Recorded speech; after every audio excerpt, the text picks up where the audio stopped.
Dear अमरावतीकर, 9 वर्षाच्या शुभ अवसरावर आम्ही तुमच्यासाठी घेऊन आलो आहोत hotel Ruchir veg nonveg restaurant in front of central jail quarter, bus stop, Wadari road, Amravati.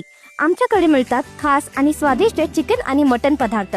Hyderabadi special chicken biryani, Hyderabadi special veg biryani. Hotel Ruchir ही तुमच्यासाठी, तुमच्या फॅमिली आणि फ्रेंड्ससाठी एक खास जागा आहे. आमची खासियत म्हणजे आम्ही फक्त ताज्या आणि स्वच्छ भाज्याच वापरतो. प्रत्येक भाजी काळजीपूर्वक निवडतो, जेणेकरून तुम्हाला चविष्ट आणि शुद्ध जेवण मिळावं. प्युअर मसाले, बेटर कुकिंग टेक्निक्स. आमच्याकडे विशिष्ट म्हणजे चिकन बिर्याणी, चिकन करी. अमरावतीमध्ये पहिल्यांदाच काळा मटन फक्त हॉटेल रुचिरमध्येच उपलब्ध. त्याचप्रमाणे हेल्दी आणि स्वादिष्ट चिकन अंगारा सुद्धा आमच्या मेन्यूमध्ये आहे. उत्तम सेवा आणि ग्राहकांचे समाधान हेच आमचे ध्येय. तर एकदा नक्की भेट द्या hotel Ruchir veg nonveg restaurant in front of central jail quarter, bus stop, Wadari road, Amravati.